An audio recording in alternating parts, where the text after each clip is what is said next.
আসসালামু আলাইকুম রহমতুল্লাহি ওবরকাতুহু। আজকে আলোচনা করব যে বর্তমানে বাংলাদেশে বা বিশ্বের বিভিন্ন দেশে, বিশেষ করে বাংলাদেশের মধ্যে একটি মুসলিম এবং অমুসলিমদের মধ্যে যে একটি আলোড়ন সৃষ্টি হয়েছে। বিশেষ করে মুসলমান মেয়েরা হিন্দু ছেলেদের সাথে সম্পর্ক করে, হিন্দু ছেলেরা মুসলমান মেয়েদেরকে বিভিন্ন কৌশলে তারা ফাঁদে ফেলে। এই বিষয় সম্পর্কে তো আমার ক্ষুদ্র জ্ঞানে আমি যা বুঝতে পেরেছি এটাই সঠিক। সেটা হলো যে একজন মুসলিম মেয়ে, আমরা তো বলি যে একজন মুসলিম মেয়ে একজন হিন্দু ছেলের সাথে গেল এবং সে তাকে ব্ল্যাকমেইল করলো বা ভারতে প্রচার করে দিল, অথবা তাকে 5-6 জন হিন্দু ছেলে মিলে দর্শন করলো। এটার পিছনে রহস্য কি? রহস্যটি বোঝার জন্য আপনাকে প্রথমে জানতে হবে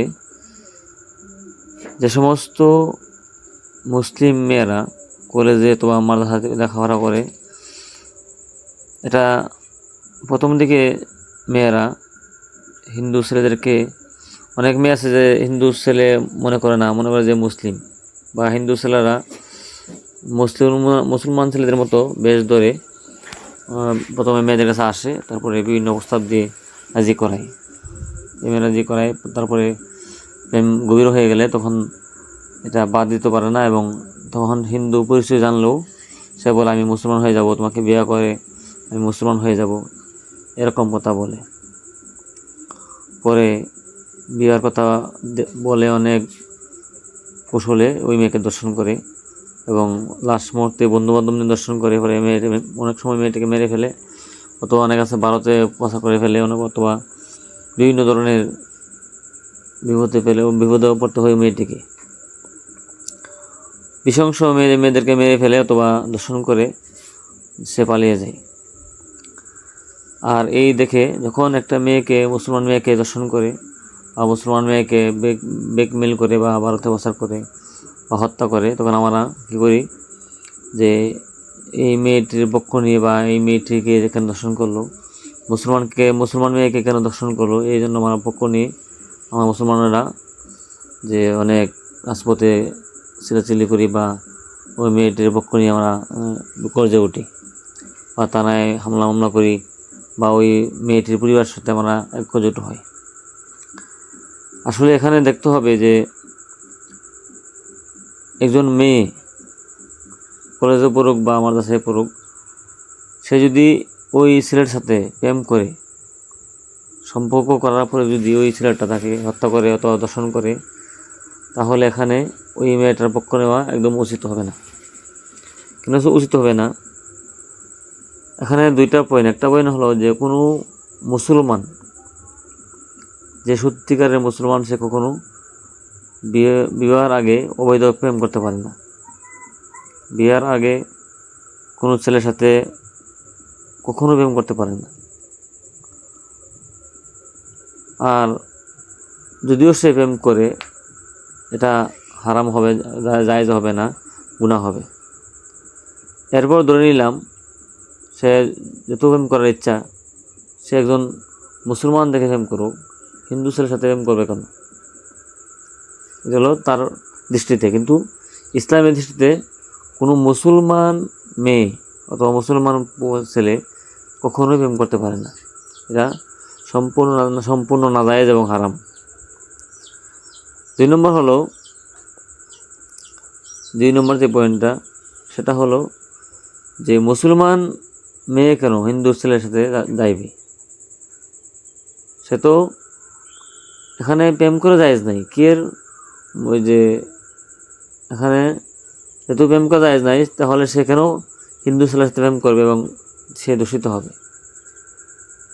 যেখানে রাসূলুল্লাহ সাল্লাল্লাহু আলাইহি ওয়াসাল্লামের মেয়ে ফাতেমা রাদিয়াল্লাহু আনহার কোনো কাপড়ই কোনো পুরুষ দেখতে পারে না জীবনে। আর এখানে দেখেন একটা যুবতী মেয়ে, সে হিন্দু ছেলের সাথে প্রেম করতেছে, তারপরে প্রেম করার পরে সম্পর্ক অনেক গভীর হয়ে গেছে, তারপরে ওই মেয়েকে তুলে নিয়ে দর্শন করে বা হত্যা করে, আর এই জন্য আমরা পরে ওই মেয়ের পক্ষ নিয়ে ফালাফালি করি। এখানে বুঝতে হবে যে সমস্ত মেয়েরা হিন্দুদের সাথে সাথে প্রেম করে সে আদৌ মুসলমান নয়। আল্লাহকে বিশ্বাস করলে মুসলমান হয় না। মুসলমান হইতে গেলে আল্লাহর প্রতি মানতে হবে, আল্লাহর হুকুম মানতে হবে। মুসলমান কাকে বলে? মুসলমান তো হলো আত্মসমর্পণ করা। যে ব্যক্তি আল্লাহ রাব্বুল আলামিনের হুকুম মানে তাকে মুসলমান বলা হয়। হিন্দুরাও আল্লাহকে বিশ্বাস করে বা অন্যান্য খ্রিস্টানরা আল্লাহকে বিশ্বাস করে, কিন্তু আল্লাহর হুকুম মানে না। যে আল্লাহর হুকুম মানে সে হলো মুসলমান। যে সমস্ত মেয়েরা এখনও বর্তমানে বাংলাদেশে এটা খুবই একটি যে ভাইরাল ইস্যু, যে হিন্দু ছেলেদের সাথে মুসলমান মেয়েরা যে সম্পর্ক করে, তারপরে তাদের হত্যা করে, ধর্ষণ করে। এখানে আপনি বুঝতে হবে যে সমস্ত মেয়েরা হিন্দু ছেলেদের সাথে সম্পর্ক করে এরপরে তাদের দূষিত হয় বা তাদেরকে মেরে ফেলে, এখানে বুঝতে হবে এই সমস্ত মেয়েরা মুসলমান না। তাদের পরিবার যদি সচেতন করে তাহলে তো এরা ভিন্ন কথা। কিন্তু পরিবার যদি ওই মেয়েকে সমর্থন করে প্রেম করার সময় কিছু না বলে, তাহলে ওই পরিবারও মুসলমান না। কোনো মুসলমান কখনো প্রেম করতে পারে না, এবং কোনো মুসলমান মেয়ে হিন্দুদের ছেলের সাথে প্রেম করবে এবং সম্পর্ক করবে, এটা কখনো মেনে নেওয়া যায় না। এজন্য আপনি আমাকে বুঝতে হবে যে মুসলমান কখনো অবৈধ সম্পর্ক করতে পারে না। সে মুসলমান, সে কেন হারাম কাজে লিপ্ত হবে? এজন্য এই সমস্ত নষ্ট মেয়ে বা যে সমস্ত মেয়েরা এই যে ইউটিউবে ফেসবুকে এসে বলে আমাকে এই করছে বা তাদেরকে হত্যা করা হয়েছে, ধর্ষণ করা হয়েছে, এই সমস্ত মেয়ের পক্ষ নিয়ে আমরা কী করবো না, এখানে আমরা গিয়ে অযথা লাফালাফি করবো না। তবে হ্যাঁ, যে সমস্ত মেয়েকে জুড়ে তুলে নেওয়া হয়েছে বা অপহরণ করা হয়েছে বা তাদেরকে হত্যা করা হয়েছে জুড়ে, ওই মেয়ের প্রেম করে নাই বা প্রেম করার ধারে কাছে যায় নাই, তাকে নিয়ে হত্যা করা হয়েছে, তাহলে ওই মেয়ের পক্ষ নিয়ে আমরা অবশ্যই মাঠ নামতে হবে বা তার পক্ষ নিতে হবে। যেখানে একটি মেয়েকে অন্য পুরুষ দেখাই হারাম, আর সেখানে একটি যুবতী মেয়ে একটু মুসলমান ছেলেও না, একটি হিন্দু ছেলের সাথে সম্পর্ক করতে করতে করতে করতে ওই হিন্দু ছেলেটি মেয়েটিকে নিয়ে অনেক দিন বুক করবে। যখন তাকে বলবে আমাকে বিবাহ করো, তখন সে ওই মেয়েটিকে হত্যা করবে। আর যদি হত্যা না করে, বিবাহ না করে, তখন ওই মেয়েটি এসে বলবে আমাকে হিন্দু ছেলে দর্শন করছে, আমাকে হিন্দু ছেলে এখন পালিয়ে গেছে, এই তেন। আর আমরা ওই মেয়েটির কথা শুনে আমরাও কী করব, ওই হিন্দু ছেলেকে মারার জন্য রাস্তায় নামবো বা অনেক কিছু করব। না, এটা সঠিক হবে না। কেন সঠিক হবে না? যে মেয়েটি একজন বিধর্মী, যে আল্লাহকে মানে না, মুশরিক, কাফের, তার সাথে সে তার যৌবন সব কিছু দিয়ে দিল, তার রূপ দিয়ে দিল, শরীরের সমস্ত অঙ্গ প্রত্যঙ্গ বা তার শারীরিক চাহিদা মিটাইলো ওই ছেলের সাথে, সে অবৈধ সম্পর্ক করলো। ওই মেয়েটি ওই ছেলের সাথে সে প্রেম করলো।